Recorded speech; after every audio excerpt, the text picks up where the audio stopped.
Well, welcome back to another episode of the Addy Hour. I'm honored to be able to continue hosting these conversations and glad that you all are here for episode 30 of this podcast. It's hard for me to believe that we're already on episode 30. We've had so many guests, great guests come through, and that's definitely the case today as well. I was saying before we jumped on that these are my heroes in some sense. I'm going to try and hold back that I have a lot of excitement at just the opportunity to have both of these individuals on the podcast today. And we're going to be talking about faith, community, and mental health partnerships. So it's my absolute pleasure to be able to welcome Dr. Ayana Jordan and Dr. Sidney Hankerson to the Addy Hour podcast. Thanks so much to both of you for being here.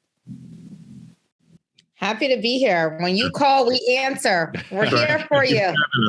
Oh my goodness. I appreciate that. Well, like I said, these are my heroes in some sense. So I got to go ahead and give them a little bit of introduction to introduce you all as listeners to just the great pioneering work that they've done. I'm going to go ahead and start with Dr. Jordan. Dr. Ayana Jordan is an addiction psychiatrist and the Barbara Wilson Associate Professor of Psychiatry in the Department of Psychiatry at the NYU Grossman School of Medicine. She is also the pillar lead for the community engagement in the NYU Langone Institute of Excellence in Health Equity. Dr. Jordan is someone who is dedicated to creating spaces and opportunities for more people of color, specifically Black women in academia, who are vastly underrepresented. Dr. Jordan is someone who has a lot of accolades and has been involved in a lot of different pioneering things over the years. I'm just going to highlight a few of them. One, to mention that she was the first Black associate program director for the Yale University Psychiatry residency program when she was on faculty at Yale for quite a while. She recently also became the director of equity, diversity, and inclusion for the Justice Community Opioid Innovation Network. She also serves as the medical director for the Recognizing and Eliminating Disparities of an Addiction Through Culturally Informed Healthcare, or REACH. These are funded programs that she has garnered, so that's something that we don't take for granted at all. She's also an NIH-funded researcher where she studies the long-term outcomes for providing addiction treatment in faith settings, something that we're going to dig into today as well. And just to wrap up and say, she's someone who's deeply grateful to be taking care of the most historically excluded patients during this time who are facing extreme challenges in obtaining addiction treatment, even as we continue to walk through the pandemic. So someone who, again, is a pioneer, and I'm just honored to be able to welcome her to the program and to introduce you all as listeners to the wonderful, talented, inspiring, and wise Dr. Ayana Jordan. Hey, listen, have me back anytime. I'm like, that was an amazing intro. I just want to walk away now, but thank you. Thank you. Ashe, brother, so much love. Thank you. Definitely appreciate you. To also introduce Dr. Sidney Hankerson. Dr. Hankerson is the Director of Mental Health Equity Research at Mount Sinai and the Institute for Health Equity Research. He is someone who has also garnered many different grants. He's been awarded grants from the National Institute of Mental Health, the Brain and Behavior Foundation, and the New York State Office of Mental Health. He was formerly at Columbia University, had funding through there as well, and has also been involved in many funding sources from private foundations.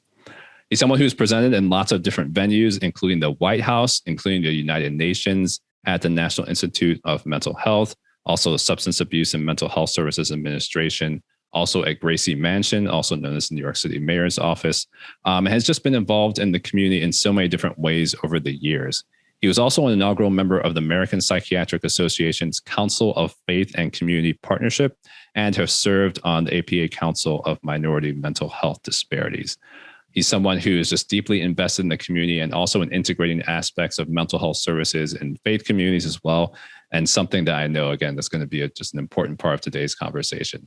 So again, my apologies for just being so overly enthusiastic, but these are people who have just been pioneers in the field for so many different, in so many ways over the years. And especially as Black physicians, I just have to highlight the excellence with which they're doing the work and the role models that they are as well. So again, you can tell I'm excited, but I just had to be able to give credit where credit is due, and grateful for both of them for being here in this moment. So thanks again. No, thank you, Nee. Thank you for the opportunity and the space. Of course. Well, as my listeners know, I think it's always important for us just to be able to check in with each other and see how we all are doing.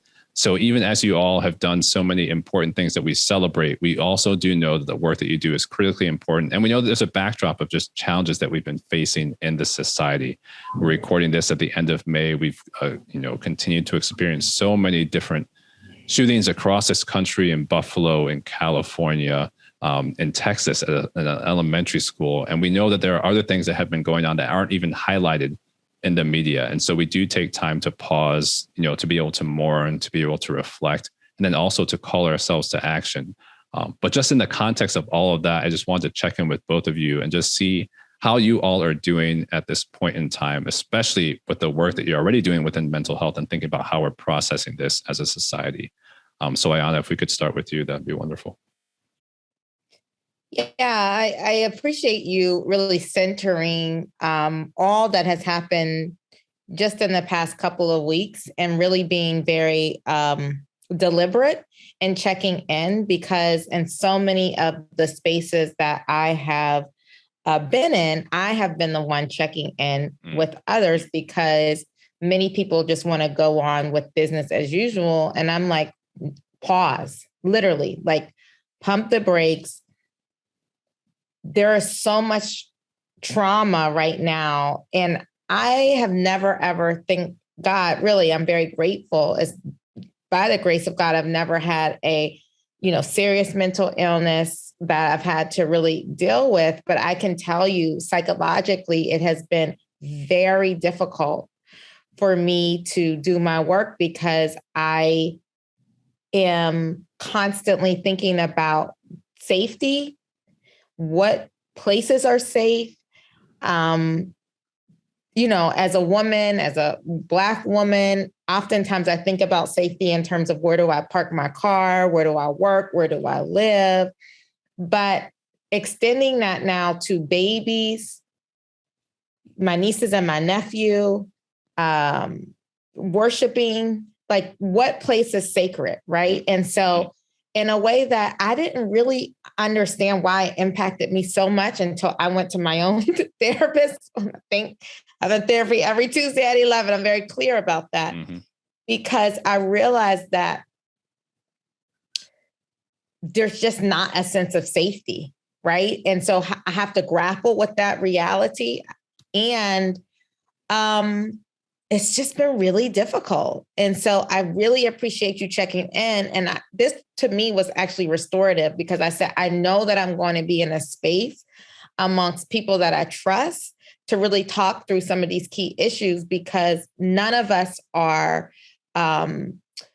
protected against feeling the very real pain of what is happening. And so even if we're not in it directly, this whole idea of vicarious trauma is very real. And so I've just given myself grace. I've canceled meetings. I've said to my team, like, listen, take time.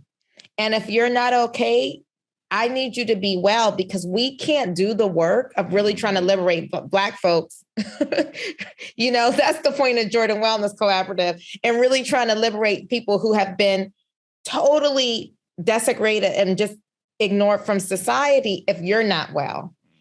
And I'm just mourning. And I checked in with all of my loved ones just to say I love you, and just be very honest about the reality of where we are in this country. And so, it's been tough. It's been tough. And I appreciate you for checking in. Oh, of course. I think it's so important to have that space. And I mean, in many ways, like you said, you're leading by example, because you're taking that time for yourself and you're checking in with those around you. And I know just with all those who are looking up to you, I mean, I can speak from personal experience and seeing trainees look up to you, see you take that time to pause. And that, in a sense, gives them permission to also have that time to pause, to have grace. And so definitely appreciate the ways you continue to do that, even though it's not easy, and the ways that you lead by example as well. Yeah. Sidney, what about you? Yeah, I'll say for me, it's been emotionally exhausting. I think the Buffalo shooting is especially poignant to our conversation tonight, because so many of the people that were killed were leaders in their church, a deacon, mothers of their churches. It was devastating. Elderly Black folks murdered in cold blood while shopping. So, I mean, it just really hit home for all of the church members and community members that we work with. It made me think about my parents. It made me think about just all of my mentors. And I think to Ayana's point, I've had a range of emotions from rage to hatred toward this 18-year-old who did this and then published this manifesto, to just profound sadness, to shock, to you name it. And I think then Tuesday happens, right, in Texas. And I think for me, I have never felt as worried for my kids as I did as I was reading those the articles about the story. I remember like literally walking out of my apartment. It was my wife was bringing our kids home from school, and I was just feverishly trying to look for them. And I know that was just out of just the terror that something could happen to them. And so it's just made me feel tremendously vulnerable. And also, like Ayana, I see a therapist. I saw her today at 9. So Thursday at 9 is my session. And it's been amazing to process it with her. And also try to give the folks in the community that we work with time to process that, because it's been exhausting. Yeah. It's so true. And again, just appreciate your honesty, because I think in the same way as a leader, others can see that, can hear that, and that can validate those as well. And just, the range of emotions that come. And as I often share with people, sometimes multiple emotions at once, and just giving yourself time to walk through that and just to be honest about the challenges that it poses for all of us. I don't know if there was another point you wanted. Yeah, I was listening to what Sidney was saying about in Buffalo, so many of the victims being involved in their church, that being kind of really an important role in their lives. And last Thursday, so the Thursday after the shooting on the 19th, I was at actually a community event for Kathy Carroll, who was one of my mentors who passed away suddenly. And we needed someone to pray to bless, we're raising money for a Kathy Carroll Memorial Playground so that the babies have somewhere to play. And so we needed someone to bless the space.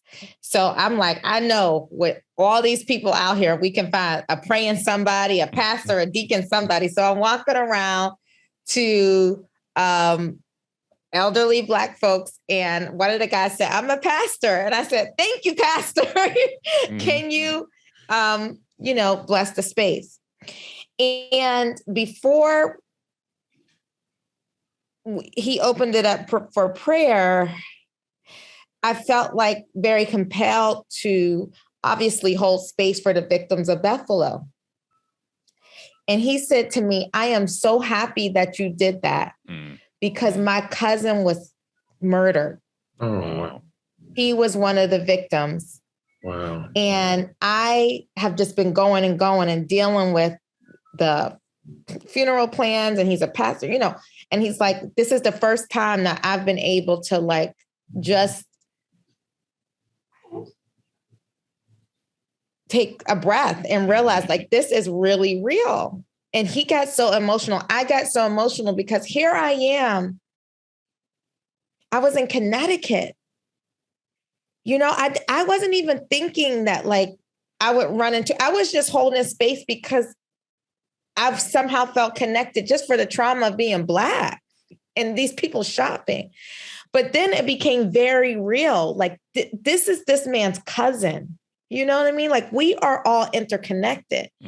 And so that was really heavy, man. You know what I mean? Like this is not something to do because it looks good or sounds good. Like a check-in is real, And I find myself seeing that we as Black people are often checking in. And it's like, do we do that because we're mental health professionals, we're trained, or do we do that because we understand that we need to see one another in a real way? And for me, I think it's the latter, because I've been in many spaces where I, being the Black person, has had to say, you know, and so I just think that speaks to a lot of what I hope we get into today is our collective resilience, but also when is it going to be our turn for others to check in with us? Yeah. So well said. When will others check in on us? Yeah. Yeah. I mean, to that question, have either of you seen a shift in that at all? Does it still seem like people are not fully aware? Maybe it might not be the best way to say it, but just curious if you want to elaborate on your experience in that realm as well. I mean, I think that it can be difficult for white people to bring up issues. I think it's hard for them to initiate. Some of my white friends have said, I didn't know how to say, I wanted to say something, I didn't know how. And then, so there's that camp. And then there's also some folks that are just kind of oblivious. And just as to Ayana's point, just kind of going on business as usual. So I think I've seen kind of both extremes. And I do think it's critical that we do pause, but we also, and give space to our white colleagues to help them understand that they need to be the ones that initiate that instead of always being Black folks. Yeah. That makes sense. Yeah, I think Sidney's right on point because so Mondays I have lab meetings. I try not to call my lab a lab. It's the Jordan Wellness Collaborative, but for you all, I call it lab, but we're in a community. It's not a lab because of stigma. Y'all got it. But Mondays I have meetings with the team. And this was right after the shooting, the Monday right after the shooting. And I was literally sobbing. I was literally sobbing because just before the meeting, I saw all the pictures of the victims. And like Sid said, Sidney was saying, I was like, whoa, this could have been my mom, my uncle. Like I saw myself in so many of these young people, these people. But then I started to think about the young people because I read about an 8-year-old that hid in the cooler so that she wouldn't get shot. That's the same age as my niece. And so I just began to sob, a collective mourning, because it's like, how much more can we take? You already shot up our churches, right? Anywho, so I was sobbing and people didn't know what was going on. And I took a breath and I said, we're not having this meeting. Clearly, I'm not in a place to have this meeting, but I am going to have you all see the pictures because this is someone's mother. This is someone's aunt, brother, sister, etc. And a white woman that's a part of my team, she said, Ayana, thank you so much for doing this because it didn't even hit me. She's like, I heard about it, but she's like, I live in a suburb around predominantly white people. Like I read it and thought, oh, that's sad and kept moving. Right. She said, but not until you showed the pictures, said their names. I said a little bit about them. Like one, was a deacon in the church, just affirm their humanity. Yeah. Did she understand? And she's like, I appreciate you doing this because that helped me to have more empathy and to pause. But see, the thing is like, why do we have to show you that we matter? Right. In the way that these Latin brothers and sisters were killed in Texas, I didn't have to like I was still affected by that. Yeah. I don't know them, right? But that's my humanity because I know what it is, right? Yeah. But it's like, I just am so torn, Sidney, because Sidney's right. It's like, we have to give our white colleagues the space to get it. But then I'm like, but you should get it because these are people. But then I understand that this is a collective of them not valuing our lives, right? That's the message. Yeah. Yeah. And so important, like you said, to bring that level of humanity. I mean, I've just seen, unfortunately, because of how things have been going the last few years, people have even talking about the opportunities for us to unite as people, but even different communities of color.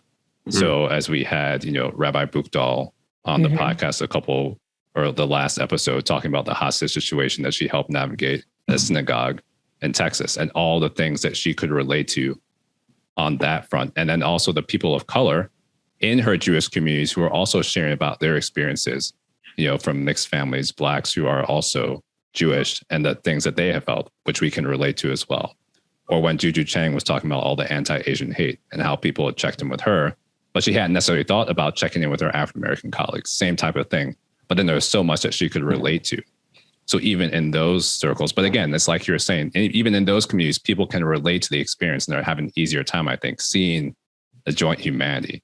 But then when when we're talking about many of our white brothers and sisters, it's a different type of engagement. And so like you mentioned, it's necessary, but it's also challenging because you don't want to be the one to have to bring that all the time. And so I think, it's just something that's important to be able to hold that space. And again, just the way that you have done that by example and being able to pull people in, but then that can be exhausting in and of itself.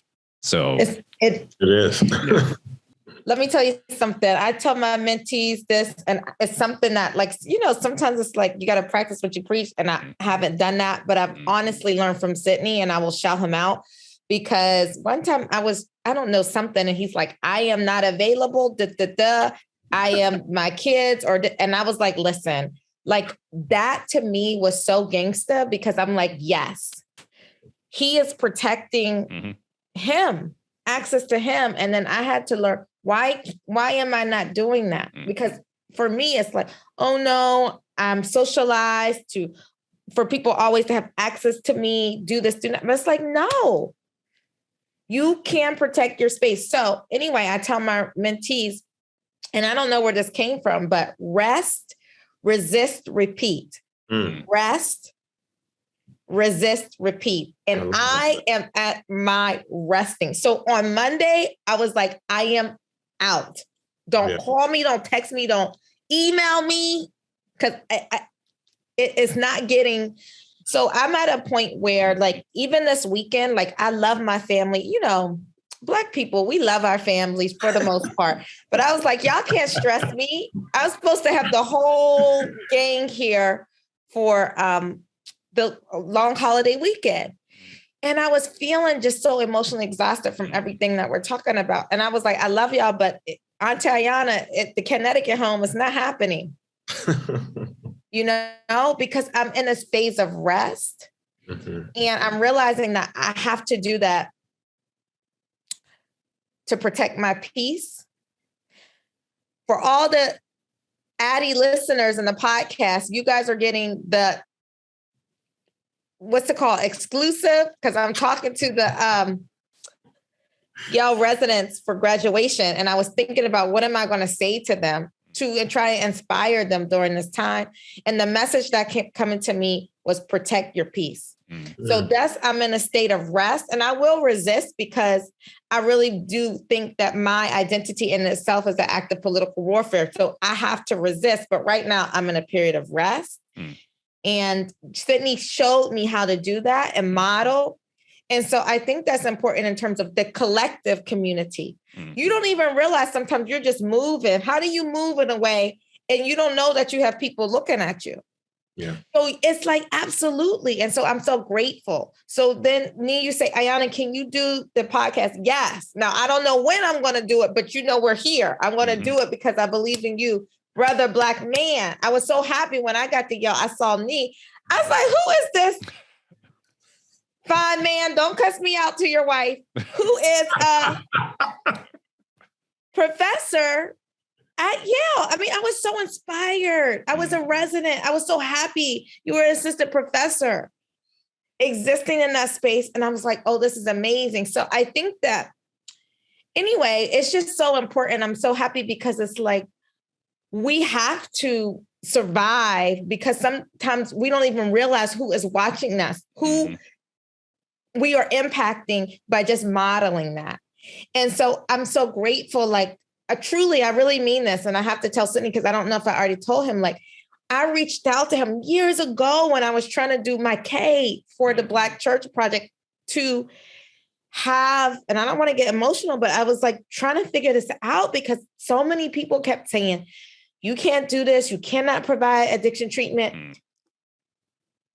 I have reached out to a PO and the NIH, and they just told me, like, you can't do it, you know? And so I was just on the strength of reaching out to him, reading his papers in the space. I'm like, he modeled it in depression. And like, he was so helpful. He was, not only was he like, absolutely, you can do this, but he's like, what do you need? You need my grant. You need this, you need that. It wasn't not like, who are you? He didn't know me. I was nobody. Like, now I got a little piece of the pie, but back then. You got a big piece of the pie. So.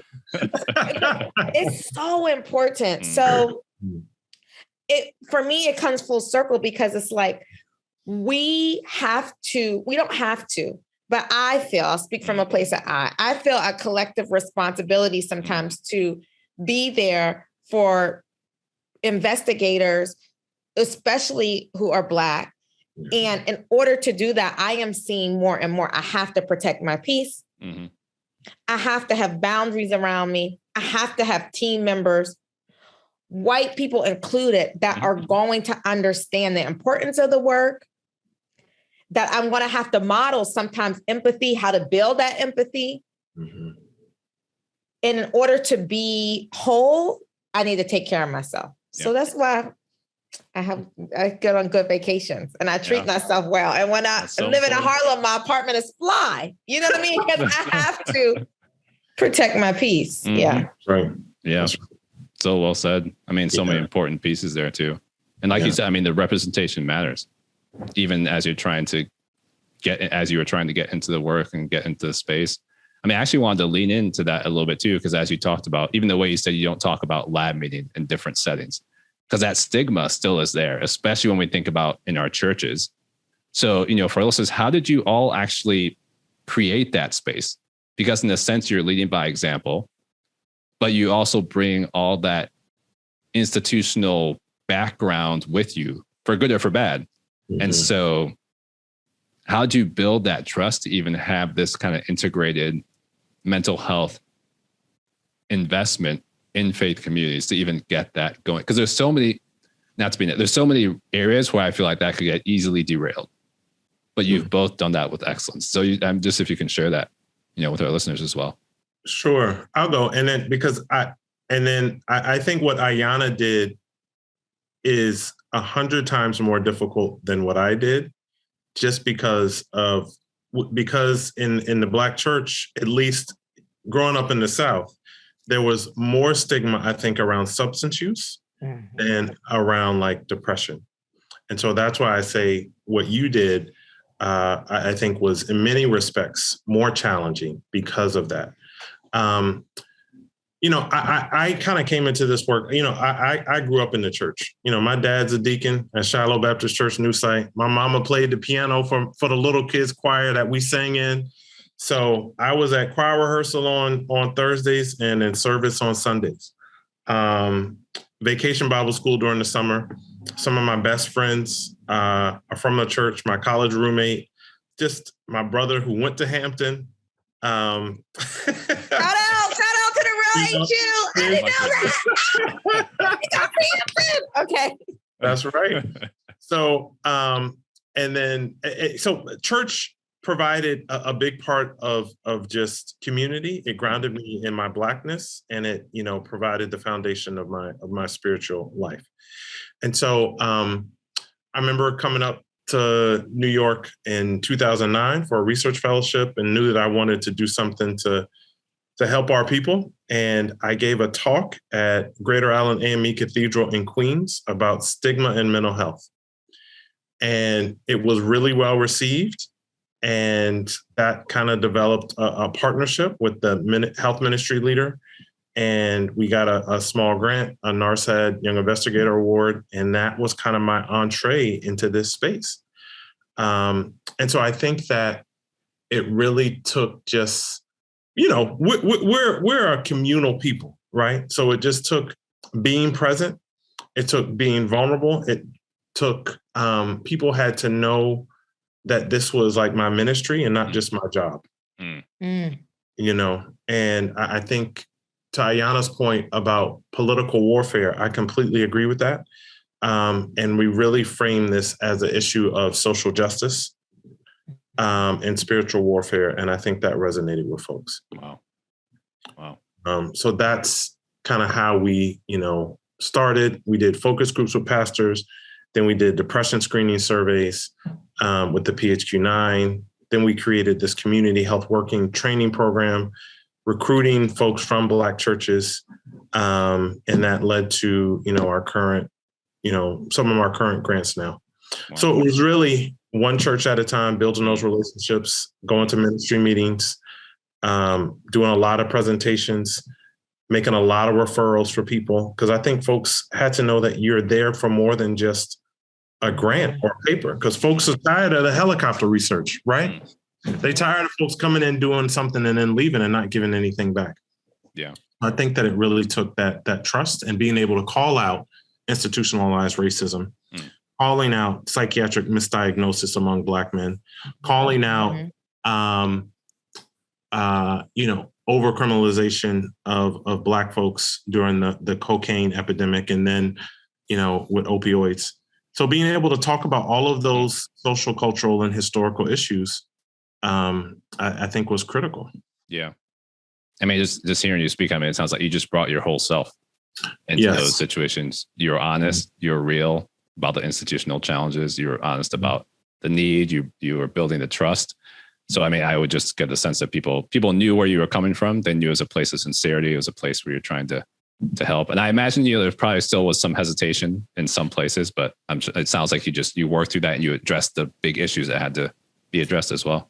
Yeah. And I think the key thing is, and Ayana does this too, is just the community-based participatory approach, right? Just having folks from the community leading elevating community voices. And trusting them that they know the answers and the solutions, and just trusting that process and being a vessel to bring their vision to light. So I think that was just critical. Yeah. That was absolutely critical. Yeah. I appreciate you saying that. I hope that resonates with the listeners too, just because people who are trying to wrestle with the best way to kind of approach these things, just as you mentioned, to elevate the voices. Right.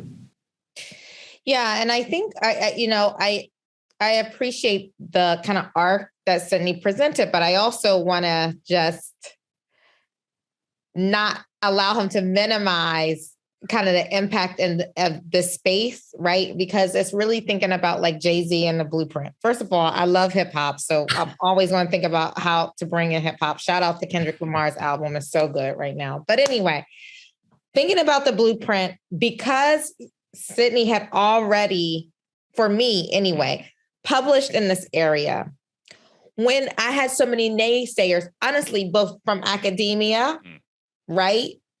NIH, and also people in the church, Black people, they were like, we ain't talking about, one pastor was like, I don't got no addicts in my church. What you trying to say? I got addicts in my church. And I was like, first of all, I don't use that language, but okay. But also I'm like, just showing the stats. I'm like, people who misuse substances are everywhere. Yeah. And I'm not saying that this is just you or a reflection of you pastoring or not, but I'm just, anyway. But having to come in with actual data to say, like, look, here is a Black man who worked with Black men in the church and, you know, really was able to address some of the things that may not be as heavily stigmatized as having a substance use disorder, but ain't nobody talking about depression. Like that really just came within the last decade, really heavy in the last 5 years. So Sidney was doing this work before then, right? So having that like blueprint truly to be able to say like, look, somebody has already done it in this behavioral health space. We can use a lot of the work to already show what is the most important, being able to partner with community to get buy-in. Similarly, I was very comfortable in the church because I was raised in a Black Baptist church. So I knew how to first give it all glory to God. You know what I mean? You know, so it was just like, that is who I am. They saw this is important, but I'm not just here to, you know, advance in my career and say deuces. Like, I literally joined Varick even before the pastor who is here now, Pastor Still, like, anyway, I was there, right? Mm-hmm. When we were looking for Latinx churches to think about how do we provide telehealth medication for addiction treatment, I like went out to the church, figuring out, like, I know I can't be the vessel. I need to really work with my Latinx brothers and sisters who are actively using drugs and say, can you help me figure out, like, what are the churches that are cool, that you feel safe with? Because every church ain't a church that the pastor's going to be okay with having addicts. I would never say that, but you know, that's what people say, come into the church for care. Right. So really elevating those voices in the community, and they showing me and putting, can we talk about this? Okay. These institutions don't want to pay community partners. So my thing is, how can I use now, I do have a little bit of power to say to a place like NYU or say to a place to Yale, you got to pay people and not pay them for no community advisory board. Pay them so they can pay their bills. That's right. Because what Sidney was saying, now we're thinking about social justice. It's not just the tool of accessing, in my case, substance use treatment in the church, which has been revolutionary. And I'm super excited because we're showing that people are showing up in the churches more than they are traditional addiction clinics. Yeah. And that's just facts. Yeah. But also saying that for people who are working as community investigators, I really think about them as co-eyes on the project. How do we set up a blueprint again for economic security? Yeah. So that you're not just worried about getting $500 for a community advisory board, but this is a role, you have expertise, you can put it on your CV, trainings you can get so that you can advance your own career so that you can really support your family, right? So now when people are thinking, how do they work with the Jordan Wellness Collaborative for community programs and faith-based settings? I'm like, how can I hire you through the institution so you can have benefits? Yep. That's real. Right. And so that's the conversation I'm having now. And it's awesome. And I think part of it is because I say, like, I can't sing. The Lord knew that if he gave me a singing voice, I'd be out of control. Shout out to my sister who has the most amazing voice. Aisha, I love you. And what are my talents? Really, I'm really starting to see as I get older that my talent is bringing people along and shepherding people to understand that this work, partnering with faith-based communities and other kind of community organizations, can be a way for restorative healing. That's transformative. I mean, everything you just mentioned too, all the way across the board. Yeah. And both of you, I mean, just partnering and elevating the voices, making sure that people's needs are being met. I mean, I think that's just not the way things have been thought about. Yeah. And what Ayana is talking about ultimately is, you know, transforming generations, right? I mean, when you're getting folks jobs at our academic medical centers and getting them benefits, often that comes with educational benefits, right? You can take a class, you can do this. Your kids can have access or do access to school. So, I mean, this is generational change, what Ayana is talking about. And I think that is the great next frontier, is not how can we just elevate the voices of our community members, but how can we empower them, employ them, and then deploy them and, you know, disseminate folks out, you know, nationwide. So this is critical. Okay, wait a minute. I heard a serious word now. Because the listeners I like that can't too. see. Listen, the listeners cannot see because I always will have a message in a saying or something. Now I will give you credit. I'm not going to be a colonizer and just take it for my own. But Sidney came with a serious word now. He said, empower. How do we empower people? Employ them and then deploy them. That's awesome. I never even, and I'm going to take it with your permission, Sidney, because I love that. Yeah. Right? That needs to be our motto in New York City. Seriously. Ayana, I'm so excited to work with you. We are doing it, Sidney. We're going to do the thing. You know, we are going to do the thing. So I already want to work with them, the Hope Center at FCBC. And they're going to be right around the corner from you. Hello. I was like, let me reach out to Sidney because I see he's already up in this thing. So I need an entry code. Absolutely. And so we are actually going to be starting, psychiatry residents are going to be there for a year, starting this fall from Sinai. So, I mean, maybe you say a little bit about the Hope Center for people who don't know. Sure. Yeah. So the Hope Center is a freestanding mental health clinic that was birthed out of the vision of Michael Walren, Pastor Walren from First Corinthian Baptist Church. It's been open since 2016. It provides 10 sessions of free evidence-based counseling. So the providers there provide, trauma-focused CBT, interpersonal psychotherapy, problem-solving therapy. And then they can connect people to longer-term treatment who need it. But it's much more than just, providing direct care. They also have like wellness fairs. They provide spaces for yoga, for Reiki, for all different types of healing circles. So they tap into, the breadth of the diaspora and all that we provide in terms of healing. And I just really want to shout out Pastor Walren. He is a brother who is just tremendously transparent about his mental health journey and the fact that he sees a pastor. And I want to shout out Dr. Lena Green, who is the executive director of the Hope Center. She is amazing at program design and implementation. So, Ayana, you were there. Yeah, you were there. Thank you, because it's just so exciting. I really think it's God's plan for now Sidney and I to both be in the city, both be in places where we're able to elevate this faith-based work, because I found out about FCBC because a good girlfriend of mine who lives in Harlem was like, Ayana, don't you do faith-based stuff? She's a adolescent medicine doc and she goes to church there. Awesome. And she sent me their information and I'm like, this is awesome. Yeah.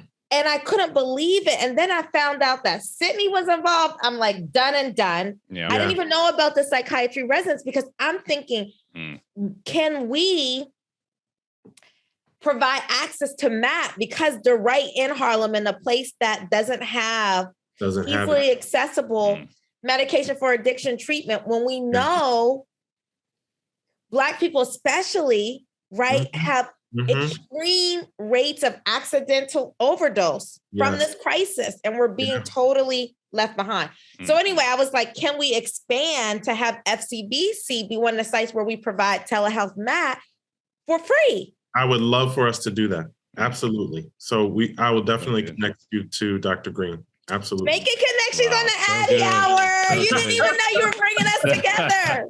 See? You almost had me amening while you were all talking about the deployment too. And definitely Pastor Walren, Dr. Green. For listeners, if you haven't, check out episode 5 because both of them were on that episode talking about the Hope Center, all the work that they've done. Like you mentioned, Pastor Mike is just so transparent about his story and his journey with mental health and how that's facilitated so many different things in the congregation, in the community. So, wow, this is full circle, and I love making these connections. Now you're going to get me sharing stories too. So another episode 4 with Dr. Alfie Breland-Noble and Doug Middleton, who's an NFL player. That was the first time they met. They had a great episode. They just met in person for the first time at an event, a suicide prevention event. So it's just, seeing that was another full circle moment, just being able to introduce the two of them, the work that they're doing in the same space, and just how much respect they have for each other. And for me, it's just, I'm getting off topic here, but it's encouraging to see the way that people have been able to come together on this podcast. I mean, we're 30 episodes in, that's something like 60 different guests and people working in different spaces. They're doing so much important work. And, being in academic spaces, it's so easy for us to be in silos. Yeah. We do that really well. So as much as we can connect people, keep these conversations, even the ways that you all did that organically, and I would say divinely orchestrated in the ways that you all started, I think is such an important example for all of us. And I know I'm getting back to that, deployment aspect as people are going out into the community or in the community, coming into these university settings, going back out into the community. And as much as we can continue to foster all of that engagement and communication, I think it's critical. I don't even know how to put it all into words, but I'm just kind of riding along with the vision that you all are casting, if I can use that word. Yeah. Yeah. I mean, I think you said it just brilliantly. And I think, in thinking about what is next, right? And I think that I know that Sidney has already put it out there with this empower, employ, and deploy, because I think what really is next is really thinking about how to not only just elevate community voices, but put them in positions where they're able to live, right? To eat.